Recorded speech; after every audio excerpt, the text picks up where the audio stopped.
পুৰণি মুদ্ৰা কেনেকৈ বিক্ৰী কৰিব লাখ লাখ টকা সম্পূৰ্ণ পদ্ধতি জানক এই প্ৰতিবেদনত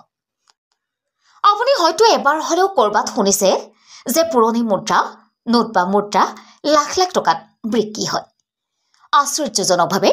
বাস্তৱত কিছুমান পুৰণি মুদ্ৰা লাখ লাখ টকাতকৈ অধিক টকাত বিক্ৰী হয়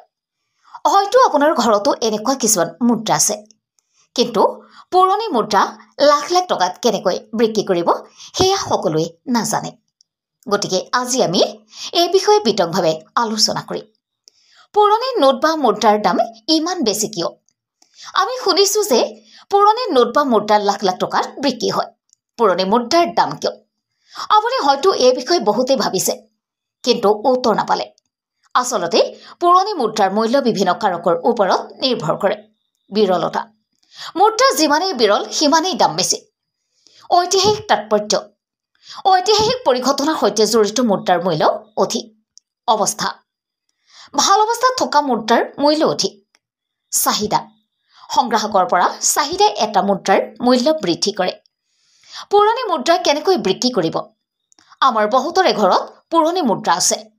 বহুতে পুৰণি নোট বা মুদ্ৰা সংগ্ৰহ কৰি ভাল পায় কিন্তু বহুতে হেবোৰ বিক্ৰী কৰিব নাজানে এই পুৰণি মুদ্ৰাবোৰ আপুনি পোনপটীয়াকৈ পুৰণি মুদ্ৰা ব্যৱসায়িক বিক্ৰী কৰিব পাৰে যদি আপোনাৰ অঞ্চলত তেনে কোনো ডিলাৰ নাই কোনো সমস্যা নাই পুৰণি মুদ্ৰা অনলাইনত বিক্ৰী কৰিব পাৰিব অনলাইনত কিছুমান প্লেটফৰ্ম যেনে ইবে কইনবাজাৰ OLX আদি আছে য'ত আপুনি সহজেই পুৰণি নোট বা মুদ্ৰা অনলাইনত বিক্ৰী কৰিব পাৰে ইয়াৰ বাবে আপুনি প্ৰথমে সেই প্লেটফৰ্মত এটা বিক্ৰেতাৰ একাউণ্ট তৈয়াৰ কৰিব লাগিব তাৰপিছত আপোনাৰ বিক্ৰীৰ বাবে থকা পুৰণি নোট বা মুদ্ৰাবোৰৰ ফটো তুলি সেইবোৰৰ বিষয়ে সবিশেষ লিখি তালিকাভুক্ত কৰক ভাৰতত পুৰণি মুদ্ৰা বিক্ৰী কৰাটো বৈধ নে অবৈধ ভাৰতীয় ৰিজাৰ্ভ বেংকৰ নিৰ্দেশনা অনুসৰি মুদ্ৰা বিক্ৰী যেটো বৰ্তমান লেনদেনত ব্যৱহাৰ কৰা হয় অবৈধ লেনদেনত এতিয়া ব্যৱহাৰ নোহোৱা পুৰণি মুদ্ৰা বিক্ৰী কৰাটো অবৈধ কিছুমান বিশেষ ক্ষেত্ৰত যেনে জাল বা বিত্তীয় সাহায্য পুৰণি মুদ্ৰা বিক্ৰী কৰাটো আইনগতভাৱে শাস্তিযোগ্য হ'ব পাৰে ভাৰতত পুৰণি মুদ্ৰা বিক্ৰী কৰাটো অবৈধ